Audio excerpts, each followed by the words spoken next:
Halo teman-teman, balik lagi dengan saya di Crypto Selamat sore teman-teman semuanya. Semoga hari ini luar biasa buat kalian semuanya tanpa terkecuali teman-teman ya. Dan buat teman-teman di rumah yang dalam keadaan kurang enak badan atau dalam keadaan sakit, saya doain cepet sembuh teman-teman ya. Biar kita bisa trading dan trading bareng lagi tentunya. Oke, langsung saja. Jadi semakin jelas teman-teman ya.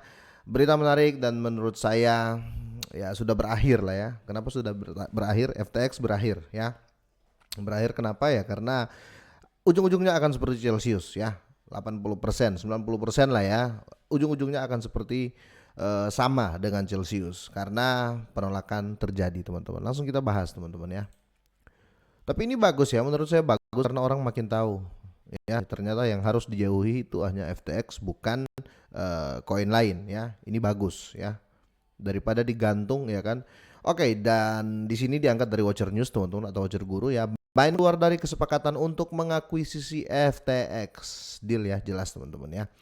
Oke, dalam perkembangan lain ya yang mengejutkan dari kisah antara dua platform pertukaran kripto ini, tampaknya kesepakatan tidak lagi berlaku ya seperti yang dikonfirmasi oleh Binance. Mereka meninggalkan kesepakatan untuk mengakuisisi FTX ya. Jadi mereka sudah deal ya, mereka nggak mau lah kira-kira seperti itu dan tweetnya sudah ada ya, tweetnya juga sudah jelas.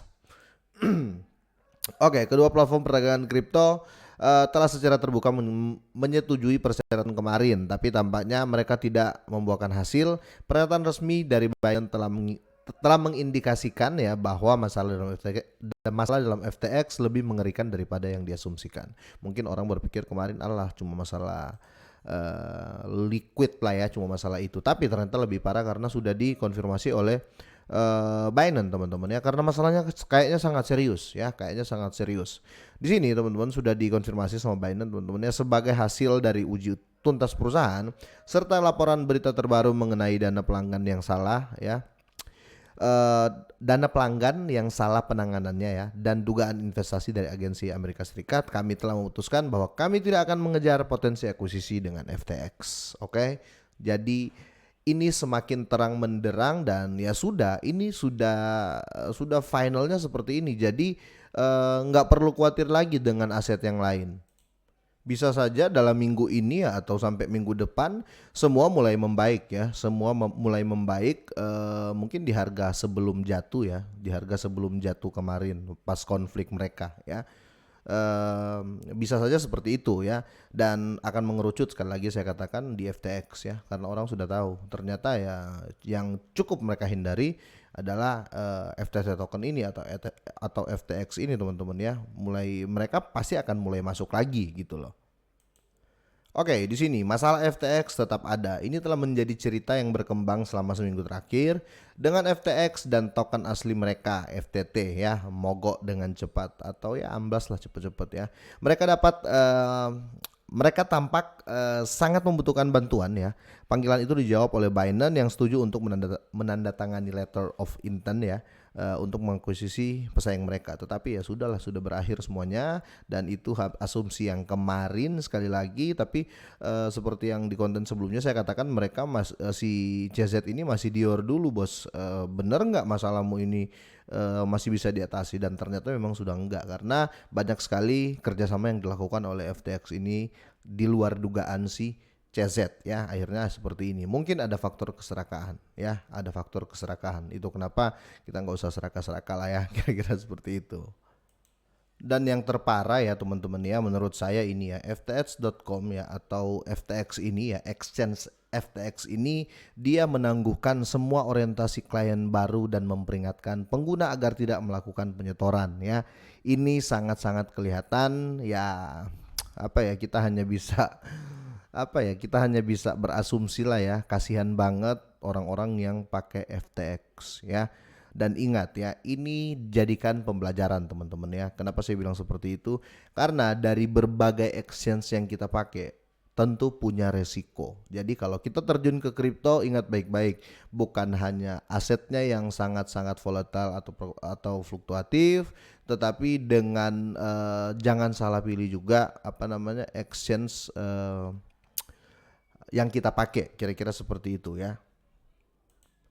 Pesan saya sih ya, kalau kita mau lihat exchange ya, memang ya penting faktor faktor rank ya atau faktor ranking dari exchange itu penting ya. Seperti di sini kita lihat nomor satu Binance, kedua Coinbase, ketiga Kraken dan FTX itu turun apa gimana nih atau masih di delist di sini ya untuk di coin market cap. Jadi menurut saya pribadi nih sudah ada contoh dan ini contoh nyata ya. Kalian lihat sekelas FTX, exchange nomor 3 terbesar di dunia ya, dia bisa liquid teman-teman ya. Dia bisa hancur ya. Kenapa enggak Hotbit ya, contoh let's say begitu ya. Kenapa enggak MXC ya? Kenapa enggak exchange yang lain? Kenapa ini terjadi sama FTX ya? Jadi ambil kesimpulan bukan berarti masuk dalam 10 besar exchange terbesar di dunia terus itu aman-aman saja. Tidak seperti itu teman-teman ya, tidak seperti itu. Karena apa? Sudah ada buktinya. FTX ya nomor 3 hancur bos ya. Kenapa yang di bawah-bawah ini aman-aman saja ya? Jadi sebenarnya menurut saya ya kalau rank ini ya kembali lagi cuma di rank ini ada karena berdasarkan volume teman-teman ya, berdasarkan volume. Belum tentu tracingnya juga gitu loh teman-teman. Ada exchange yang membernya banyak tapi jarang orang deposit ya. Contoh ada beberapa exchange yang sudah di-download ya, tapi kita nggak pernah deposit ke situ ya kan. Itu bisa dibilang apa ya, tracingnya lebih ya, tracingnya tracingnya tinggi ya, kepercayaan orang tinggi tetapi volumenya nggak ada. Ya contohnya kalian mungkin download aplikasi apa gitu ya, exchange apa, tapi kalian nggak pernah deposit. Jadi yang terhitung di situ hanya tracing, hanya kepercayaan publik, hanya berdasarkan jumlah download, ya kan? Tidak berdasarkan perputaran transaksi di UID Anda atau di UID Anda, ya karena terdeteksi UID Anda. Kira-kira seperti itu. Jadi apapun exchange yang kita pakai, sekali lagi do your own research teman-teman ya. Apapun exchange yang kalian pakai ya, jangan terlalu memaksakan semua di situ ya, jangan terlalu memaksakan semua aset kalian di situ. Contoh FTX kemarin ya, orang banyak yang addicted ya, atau bisa dibilang orang itu nggak mau pakai exchange lain selain FTX. Akhirnya ketika FTX hancur ya, dia nggak bisa WD, dia nggak bisa deposit, dia nggak bisa apa-apa ya, masih diperiksa pun sampai saat ini, hancur semuanya gitu loh ya. Jadi nggak salah sih kalau kita pilih beberapa exchange ya, kita bagi-bagi aset kita di situ ya. Jadi sekali lagi rank dalam exchange ini atau peringkat exchange itu nggak menjamin ya. Kenapa begitu? Sudah ada buktinya ya, sudah ada buktinya FTX peringkat 3 hanyut bos. Kira-kira seperti itu. Jadi kira-kira intinya dari konten ini teman-teman ya, kalau mau tetap aman-aman saja jangan hanya menggunakan satu exchange ya, dan begitu juga dengan aset ya, jangan hanya beli satu aset. Oke, kira-kira seperti itu ya, dan intinya ya nol lagi FTX ini ya. Dan buat teman-teman yang pakai FTX dan asetnya sampai sekarang masih ada di sana, ya kita lihatlah proses ke depan seperti apa. Semoga baik-baik saja. Oke, kira-kira sampai di sini. Semoga sehat dan sukses selalu buat kalian semua dan selamat sore.